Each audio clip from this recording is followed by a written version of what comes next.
This hotel room's giving me some conflicted advice. Standard business hotel, although I'd have to say it's one of the nicer ones I've been in the country so far. I've been here 20 minutes. It's just nice and clean and new. On the counter, for immediate visual appeal, I have met these ladies. But upon inspection, oh, you think it's a Bible? It's not. It's the teachings of Buddha. What do I do? What path do you choose? Enlightenment or delicacies? I don't really know. This morning we are taking the ferry gamble. We're letting the ferry dictate how we do this. So we haven't decided to get there at 6 o'clock. We've decided to get there at 7 o'clock and then just see where it goes from there. Which will put us on that 1 hour wait, which we figured is a fair enough gamble. And if we get there and they're like, there's already too many cars here, then they'll tell us immediately and we'll just leave and go do whatever. And honestly, if we get on the ferry or if we start driving, it's the same amount of time. But yeah, from that point. Yeah, so from that point. We figured we'd invest, like, it's like a 15-minute drive or whatever as a gamble. And we'd invest that, and then, you know, if it works out, then we're going to get to ride a ferry. And if it doesn't work out, well, then we're going to go on a long drive. We'll just keep driving. We got to the port, and there was only one other car here, and the ferry can hold at least 10.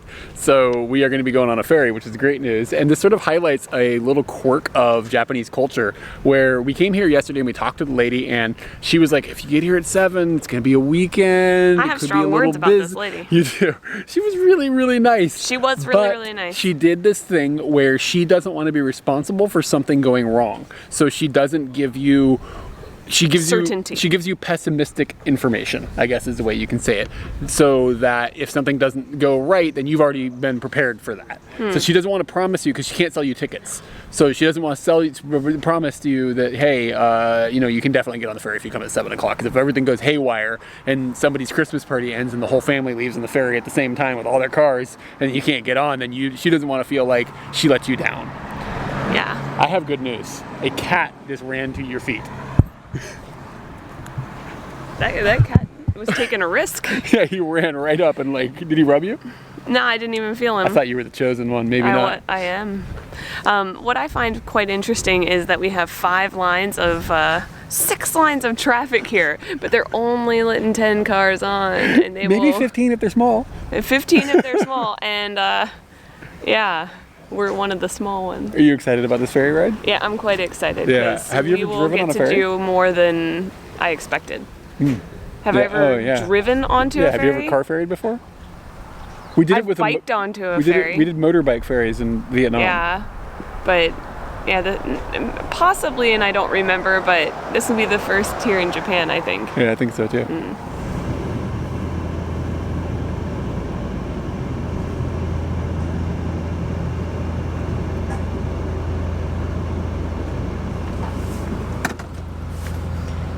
We're a car on a boat on the water soon.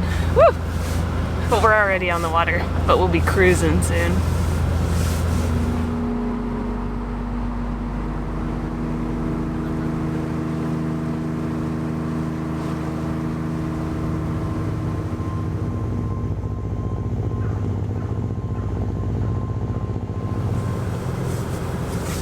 You did not see my thumbs up. All thumbs up! That guy was my favorite.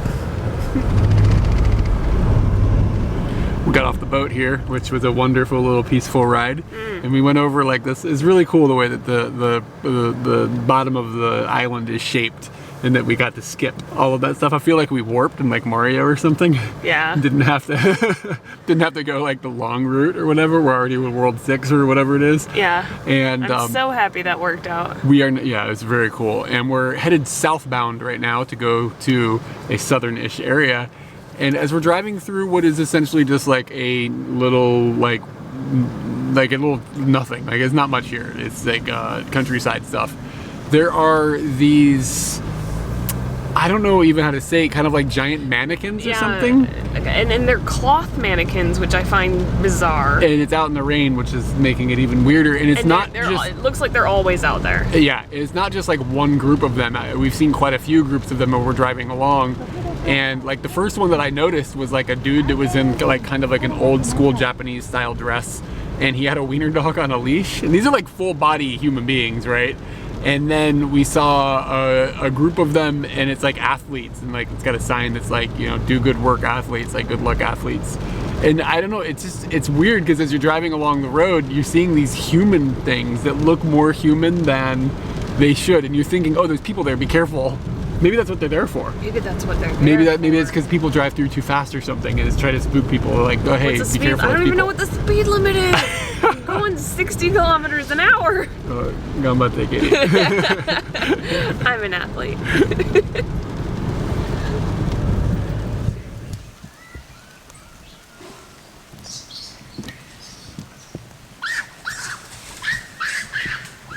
So we're just driving down the road here in the rain, headed south. And there's a lot of monkeys in the road, like quite a few. It's gonna be difficult for me to get them on camera, but trust me, they're there and they're squawking and making all this noise and jumping around in trees and stuff. And as I got out of the car, they just sort of all like, oh, a person is here, and they just all pieced out and they're hiding now. But yeah, there was a squadron of monkeys just chilling in the road. I don't think I've ever seen wild monkeys in Japan. I mean, I know they're here, but I've never seen them personally. This is wild. Wild monkey. We were just driving down the road and we saw a sign, and the sign had a tanuki on it. They had the wrong animal. Holy crap! I've never seen this many monkeys, even in countries where like it seems like it's more populated. And they are just frantically running up this hill. It is insane. Katie, there's a squadron. There's a squadron! Oh my gosh! This is nuts, man. Very cool. Be careful. You want to drive slowly down there? Where all the monkeys were? No. Come on, man, just roll the window up. It'll be all good. You ready, monkey man? Yep, there's one in the road right now. Take it slow. Oh, I'm taking it slow. You open the window. We're gonna end up with a monkey. Well, that was exceedingly exciting. What I learned is you need to slow your roll through Monkey Mountain. Slow your... I'm terrified I'm gonna hit a monkey now. The numbers of them, they just kept coming and coming and coming, and they were crossing over a pretty fast road. And it's not populated, there's not a lot of cars, but you're moving through here, like, you know? Hill to hill, so yeah. they knew that once they got across that small strip on either side, they're pretty safe. You just get up high, and that's all you have to do. You don't have to worry about anything after that. We saw a monkey migration. Yeah. Really cool. We've reached the southernmost point of mainland Japan, and that is at Cape Sata. And as you turn the corner, this huge tree just is sitting here. And I've never really seen a tree up close like this. And I'm kind of happy that they didn't mess it up, that they saw that this is remarkable looking. Leave it there. It's stunning. How many monkeys do you think are in there? Well, there's at least one on the outside. Let's go inside. What?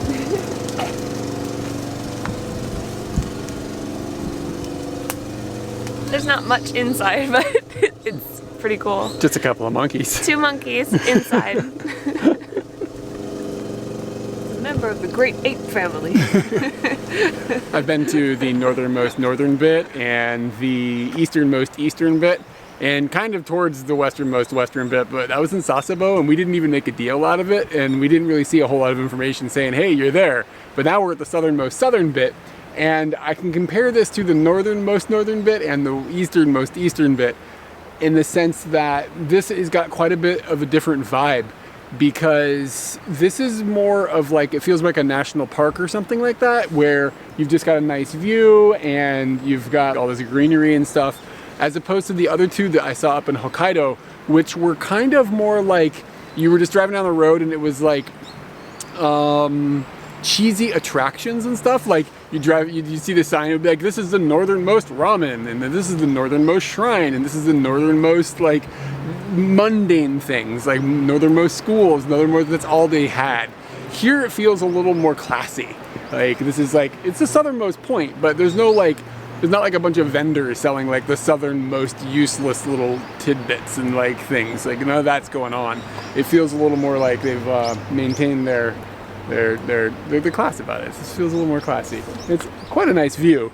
There is a lighthouse that is off the edge down here, and that's actually not part of the mainland of Japan. It's on a little tiny island that's just off the bit, just like this, just a little bit. So the southernmost point is the landmass. It's just a little bit closer than what the lighthouse is sitting on top of.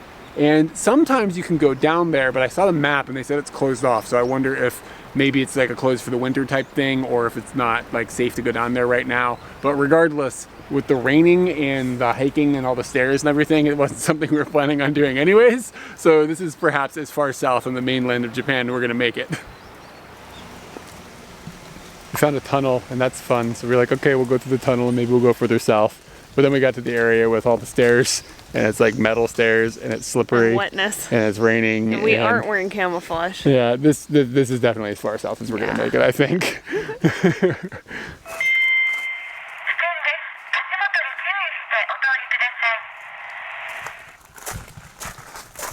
Okay, so we've got a cool tunnel here, and Katie has gone all the way down to the end, and it took quite a while for her to walk. Let's see if she can say something and we can understand what she says.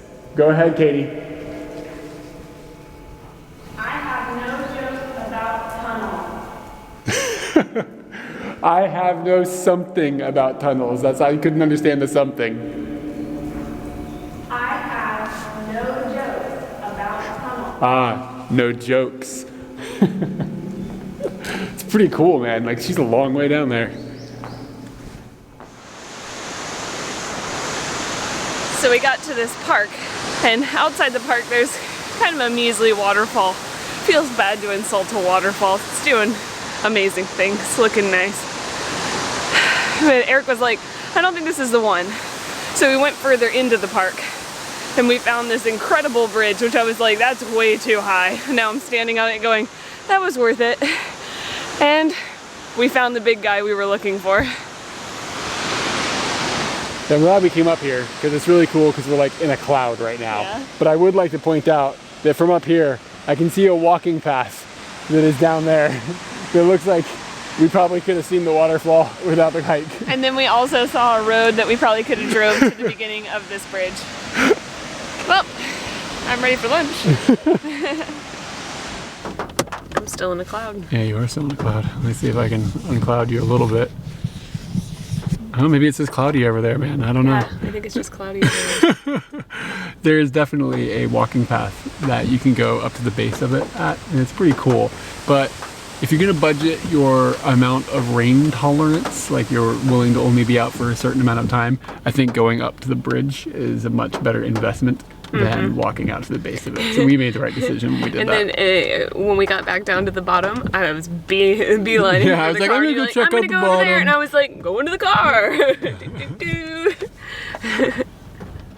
When you're in the countryside, you don't tend to have a lot of options for food, and that is kind of what has hit us here, but it seems to look like it may have worked out for us because it drove us to an area that we weren't going to come to for any other reason. And the reason that we came over here is because we saw this big plate of curry rice in our book, and we were like, okay, that's kind of in the area, let's go check this out. And of note, it was like served on an aluminum plate. That was like the note about it. And we're like, what? Why is that noteworthy? And then when we got here, airplanes happened, and this is at an airfield, and the aluminum plate is like representative of the aluminum that the airplanes is made out of. And I'm actually a little unclear after having read what I read if this perhaps is a plate that was literally part of an airplane at one point. That sort of seems what they're trying to say, but they weren't really direct about it, so I'm left a little in the foggy area. But regardless, it's supposed to give you the imagery at the very least. And I haven't had curry rice in a long time, and I really like curry rice, and I eat it often enough that it's sort of like one of those things I never even think to talk about in videos because it's so normal, but I don't think that, it's not something that's spread out all over the world, so I thought it'd be fun to talk about now. This is going to be more, I'm just basing at a glance, it looks more like a Japanese style curry rice rather than an Indian style curry, and it's also served with a little salad. It's served with some pickled stuffs, including little pieces of garlic. And the weirdest part about it is it's served with a little Yakult. I don't know how to talk about this, to be honest. It tastes like yogurt-y milk stuff. It's like a sweet yogurty thing, and we love these things. I know I love them at least. When we first discovered them, I was calling them breast milks because they're that delicious. So I'm looking forward to having this for dessert. And I'm gonna jump straight into the curry. And I ordered mine omori, which is like with lots of rice because I'm starving. We got up at like 5:30 this morning, and it's like probably 1:30 now. And yeah. Got a big piece of like beef in there, or pork, I'm not sure which. Big piece of meat in there with it. Oh God, it's rainy outside. I'm really hungry. We did that hike up to that bridge. And this is like the perfect thing. The curry is not a super spicy curry like a lot of people assume curry to be. It is more of a sweet curry that they've used for this one. And they put little pieces of vegetables in there and stuff. And the fun part about all the pickled stuff is just pouring it straight on into the curry and then letting it swim around and spice everything up a little bit, make things a little more sour. Yeah, I'm really happy right now, being completely honest with you. And after this, if it's not rainy, we're gonna go out and check out some airplanes and helicopters and stuff. It's breast milk time. Do babies get things to stab the breasts with? I don't know, man. Got these straws here. Boop. How's yours going over there? You get it? Mine's going good. All right. What are we going to breast milk to? Surprise airplanes? To surprise airplanes. Cool. Let's do it. Ooh. It's so good. It's so good. It's so good. It's like the best thing in Asia. Like anyone could ever know. We're checking out some airplanes now, and they've got quite a few over here, and they're all kind of older airplanes. It seems like a lot of them are American-made airplanes that I've seen anyway so far. And they've got this big one here that is a Lockheed airplane. The P2V7. And it has got one of those seat things in the nose, so you can see it's like transparent. And you'd sit in the nose of this airplane, and my guess is that's not where the pilot was sitting, but maybe where a gunner would sit. Somebody that's going to know a lot more about this can fill us in the comments, but it's there's like a panel on the bottom that looks like they've just put it there. It wasn't there when the plane was operating. That's my guess. And I think it was like where a dude would be to, like, you know, shoot at things. Shoot artillery. And can you imagine sitting in that seat?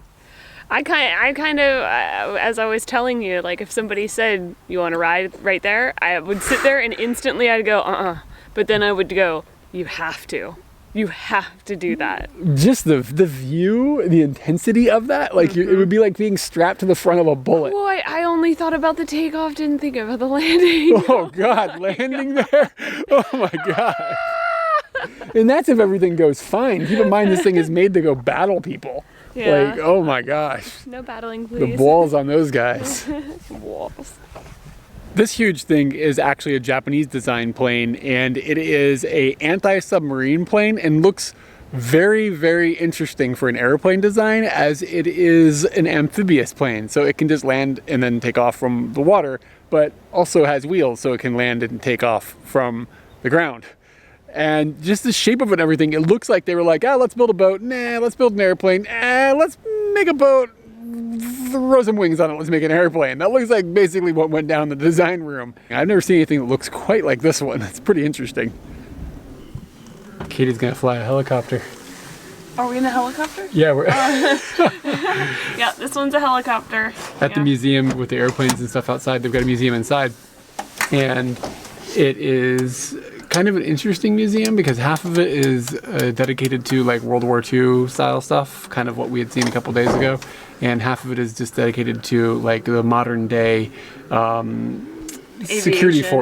Forces, I guess, is the phrase that they would use in English, where it's not like a full-fledged army or air force or whatever that they have in Japan, but it's rather like a security, like a defense force. That's it. It's called the defense force. Yeah. There we go. I couldn't find the word.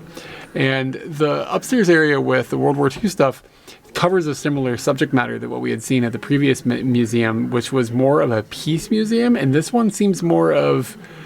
It made me a little uncomfortable. It made me a little uncomfortable with some of the verbiage they were using and stuff. Like, for instance, they were avoiding the word kamikaze at the other museum. I didn't see it written anywhere at all, any place in Japanese. And in this place, it's written a lot of places. And the tone of this museum feels a little more. To say nationalistic might be a little bit strong of a word, but it's just a little less about peace. Let's just put it that way. And the downstairs area is pretty cool because you get to come inside of this big helicopter. Yeah, I am turning all the switches. I pushed everything. I basically think that at some point, if I push the right button, it will propel us out of here. I hope not. But we don't know how to land. Thus far, the 67 buttons I pressed don't do that. Thank God. Wow. I got a hat. Jettison. Kind of scary. We've basically stopped recording business hotels unless there's some stupid oddity about the room, like something that we just don't understand or has to be shared with everyone. One thing that we haven't done in a long time is recorded our breakfast at a business hotel, but that's because we never get breakfast. He took the stairs. We never get breakfast because it makes the price of the hotel higher, and in most cases, we'll just go and get breakfast at a bakery or something like that, which is exciting to us. This hotel did not offer you the option of not having breakfast. You had to have breakfast. So, we've got our tickets. I don't know what to expect at all. Is it going to be cereal? I bet there's not going to be cereal. But we're going to go and find out what the business hotel, like the budgetedest business hotel breakfast is all about. That's hard to say. I don't think it's a word, that's why. Yeah, true. Seems like we're rolling on the truth system. We're going to start with this. This is classy. We're going full-on cafeteria style. The first thing they've got here, some cabbage. That's surprising, but I'm gonna get some.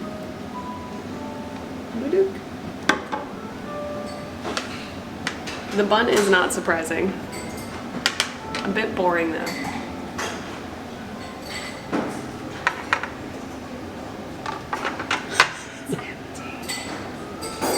What are you looking I'm at? showing the girls that it's empty.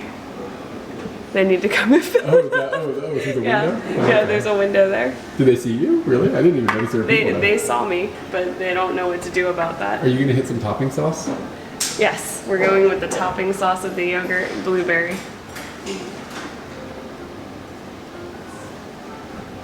Alright. Ta-dunk. That's really artistic looking. Thank you. Now once you reach the meats, we're greeted with the sign that says that the company will not give a crap if you get food poisoning. Dude. I'm all digging. Is that saba? The smell in here is really fishy.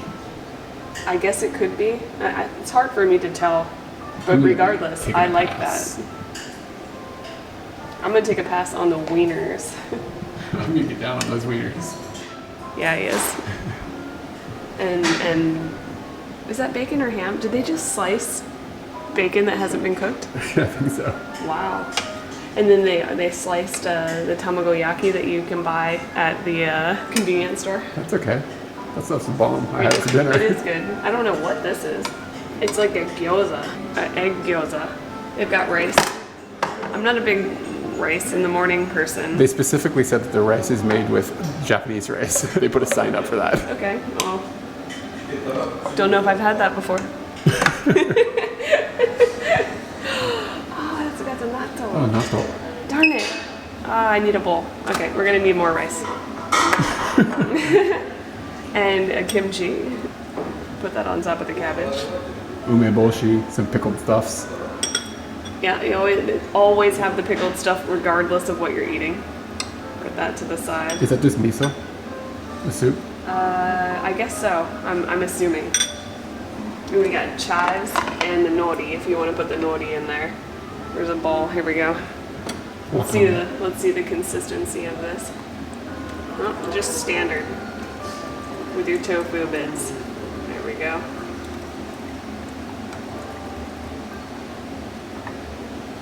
How are you gonna get all this back to your table?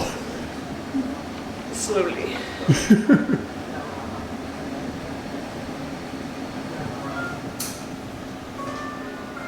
Eric says the interesting things on my plate are the natto and the egg gyoza.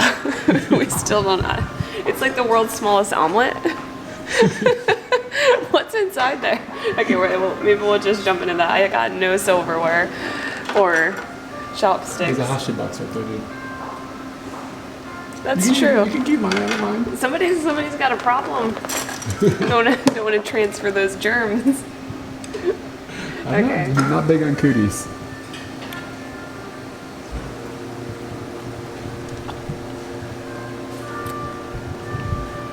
I don't know what that is. Is it meat? I think it is meat.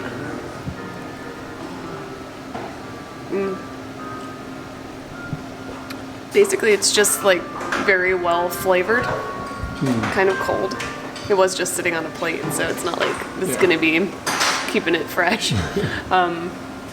Just really well flavored. There's some vegetables and meat in there, so it is the world's tiniest omelet. It's pretty cute. I'm a fan of that one. Surprisingly, I thought that was gonna be terrible. Natto takes a while. It does. It does. Well, maybe we'll have to speed this up or something. Let's see how you do. Natto comes with karashi, spicy mustard, and I'm not really sure what this is. I've never really used it. Dade, it's kind of like a, I imagine that it might be sweet. Yeah, it's like it says natto on it. So this is one of the funner parts of natto. Seeing your strings for the first time, because when you get natto, you're always excited about it until you remember that, oh god damn it, I gotta deal with these fucking strings. God. It's basically like a spider web. Yes. And can you explain what natto is? I'm sure there's people that may be watching that don't know what this is. It's fermented soybean, so these have been fermented for a very long time, and that's what they do. They become spider eggs when when they're fermented for a long time. You take your natto, spin it, spin it, spin it, spin it. I like to put mine into rice.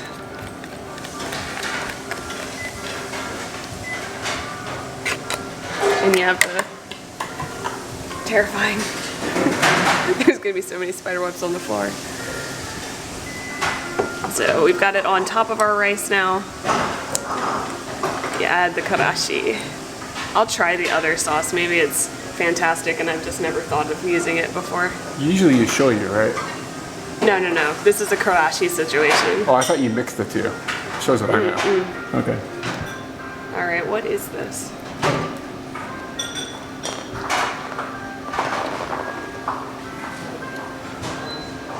Salty oil. Not oil, just oyster sauce. It tastes like oyster sauce. Wouldn't be a bad combo. I might add it later. I want to go my regular style. And this is the tricky part. It takes forever to stir this stuff up, right? Yep. I am shocked you haven't talked about the smell yet. It hasn't hit me. All I good. can smell is the fish from the pile over there. I can't smell the fish at all. All right, here we go. Once you mix it with the rice, you lose a bit of the stringiness. So I don't imagine there'll be a lot of string. So it's still a little. Just tastes like natto and rice. It's very simplistic to me now. Explain natto flavor. Tastes like a bean, and you need to put it in some karashi, so that. And the smell is way more overwhelming. If you could turn your nose off, it just tastes like a bean. Sure. And it has that nice, like, bean filling and the little pop of the bean, and the smell is kind of like a nail salon. I compare it to a nail salon and coffee grounds mixed together.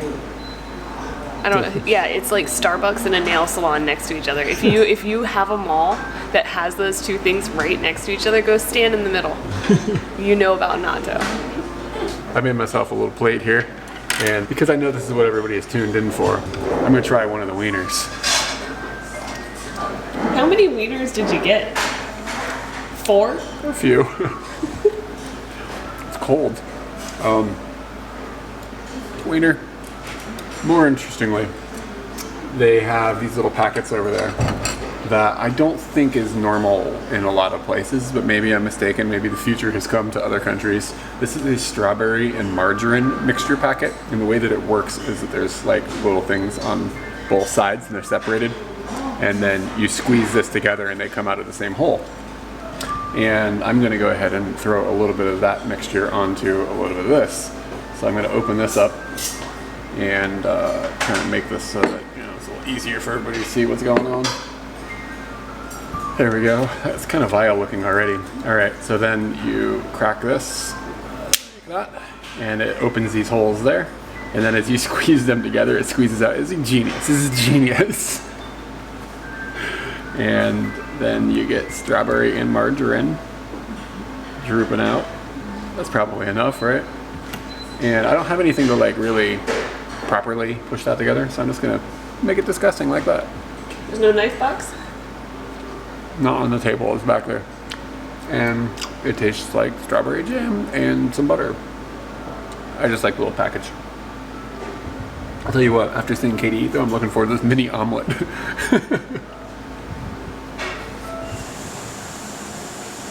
I would say that the breakfast here was plentiful and better than average. Like, I don't know what the average is, but the average that I had in mind, it was better than. I could eat all the yogurt that I wanted to, and those little egg things, Why don't you tell the people about the fish? I don't want to talk about the fish. Why don't you tell them about the fish? I dropped the fish in the yogurt. I cleaned it out. We made our way north about an hour, and we've come to a little town that the reason we've stopped in it is because they do something that is, let's call it fragrant. They've got this field and it is full of jars, and they've been doing this for hundreds of years. It's been a long time, and it is jars of vinegar. And the reason that it's made here apparently is because the warm climate and the water that's in the area or something is good for vinegar production. So it's really strong smelling of vinegar that's just like blowing in my face right now. And it is like, I was asking Katie, I was like, Katie, what memory does this bring to you? And she'll tell you what her memory was in a minute, but I'll tell you my memory of the smell is Easter eggs. Like, I walked around the corner and this like waft of vinegar hit me, and I was like, man, I'm dying Easter eggs all of a sudden, like just from my childhood or whatever. And yeah, it's really cool. It reminds me kind of like we went to Laos years and years ago, and they had this thing called Plain of Jars, where these ancient jars that people had used like thousands of years ago or something during migration times. Kind of reminds me of that, this big field of jars and stuff just happening. But it's cool that they've kept it going, and like they're still using it, and you can still buy products with this vinegar. And like I saw things like they have like apple juices and stuff, and I saw they make vinegar honey and things like that. So they're doing all sorts of crazy stuff with the vinegar they're cooking out here. And hopefully we can hop up into a shop and get something, but the restaurant we decided to come to closed as we walked around the corner. So hopefully we'll be able to hunt out some of this honey or something. What is your vinegar thing? I'm going to tell the lamer one. Oh, when I was little, I liked to clean coins. That's not the lame one. That is the lame one. Well, it's a dorky one. I liked to clean coins, so I would use a vinegar and I think salt, and I would have a toothbrush, and I'd just spend hours cleaning coins. Like scrubbing pennies? Scrubbing pennies. So we've got some vinegars here. 1 year, 3 year, and 5 year. I'd like to point out that you're just drinking vinegar. Was that 1 year? That was the 1 year. Back in the day, my mom at home would just slice up cucumbers and put vinegar into a bowl and maybe some salt, and that was like something I ate a lot of back in the day. And I'm betting we did the 1 year jams, so that I felt at home with that one. I don't want to taint the 3 years, so I'm going with a new cup. 3 years. Whoa, that was a levitating door.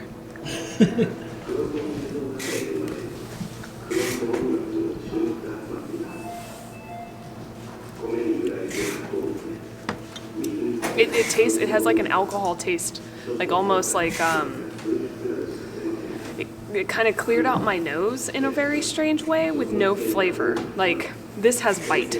This has a very harsh bite to it, whereas this one, it went in and it was like there was an absence of flavor along with the flavor. It doesn't make sense what I just said, but it doesn't have that bite that, like, it's matured. It has relaxed. See what happens when you get 5 I wasn't a years fan involved. of that because maybe I've just been raised on the 1 year jams and I can't appreciate maturity. I do think you're supposed to be mixing this with this ice down here, by the way, but I'm not 100% sure. Look. Nobody has come over here and corrected You're just me. raw dogging it, man.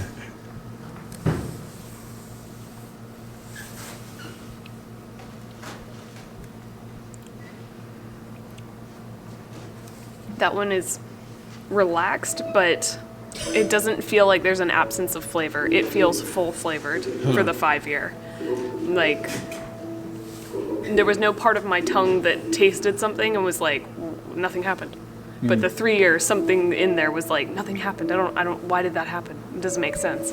I would still be on the 1 year jams. Really? Yeah. You prefer the ghetto It's stuff? exciting. I mean, that's what they're using on the salt and vinegar chips. I can tell you that right now. They are not doing the 5 year. They cannot afford the 5 year. Okay, Lay's can't afford it. While Katie was filming the thing where she was just drinking vinegar, this lady brought this tray over and set it down next to us. And we aren't really clear what this is because it's not labeled or anything. She just put it down. Yeah, she seriously did just put it down. She just put it down and walked off. My guess is going to be that it's yogurt With vinegar in it? and vinegar.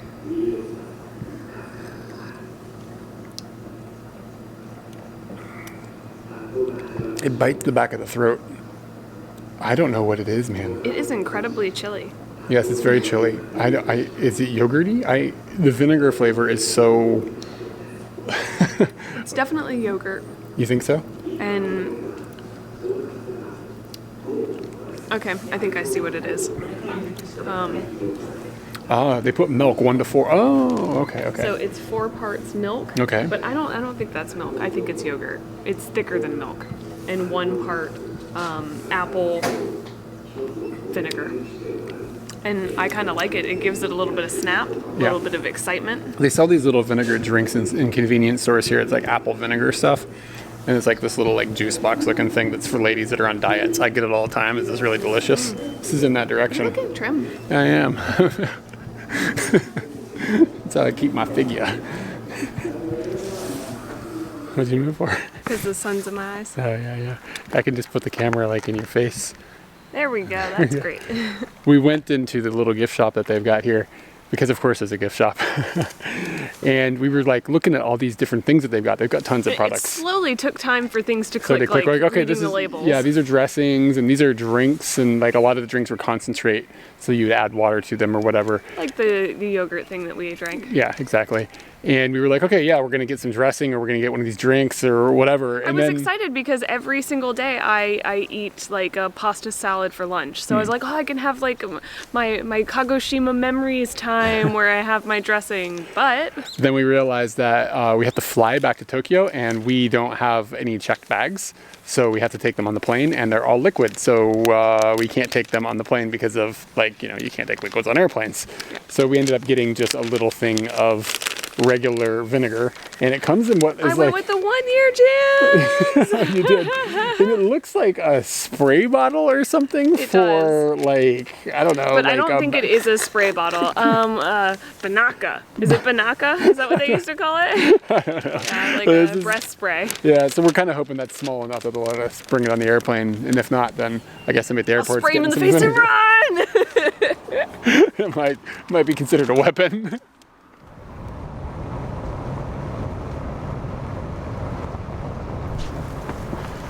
Smells like a dead animal. We're climbing stairs that we can't see because of the light that's in our face to make it so this video works. But we're going up to what we think is a shrine that there might be a pig at, but we're not sure if it's a real pig. And if the pig is there, we're not sure he'll still be there. He might be like oyasumiing for the night. So this might be a waste of time, but we had a few minutes left of spare time before we have to return the car tonight. So we figured we'd give it a try and maybe find a pig. It's suddenly campfire. I'm not really sure why this fire is here. We're gonna tell some ghost stories. I don't have any ghost stories to tell. Up here at this shrine, we've found wandering around in the dark, which is not something you typically do at a shrine. We found two interesting things. The first is, if anybody's been to or knows about shrines or temples, I don't know if it's a shrine or a temple thing, but they have these plaques that people can write wishes or comments on, and then you hang them at the temple and they stay there for however long. Usually pay 100 yen for them. Apparently one of the claims to fame of this temple shrine is that they have the biggest one in the world, and painted on this is a gigantic inoshishi, a wild boar just standing up on a stump protecting this temple shrine. And that's pretty amazing. It is huge. And this is the year of the inoshishi in the Chinese calendar. So that's why I was like, we should go to this. I circled it. I wrote inoshishi. Let's go see a wild boar. The second thing is that there is a live wild boar here, but he is definitely sleeping and he does not want to be bothered. He's gone to the part of his cage where we can't see him, and he's just back there snorting. So I'm sad that I didn't get to see him, but I did find him by snort, and that was kind of cool. Eric, I found a sunbeam.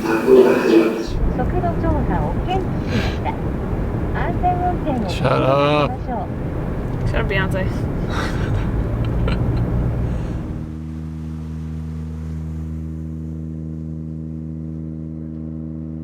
Make sure you're subscribed so you don't miss our next video where we explore a very active volcano in Kagoshima. Thanks to everyone at Patreon, we're able to make these videos. If you'd also like to help us keep them coming, check out our Patreon account linked below. Liking and commenting helps with YouTube's algorithm bots too. Thanks.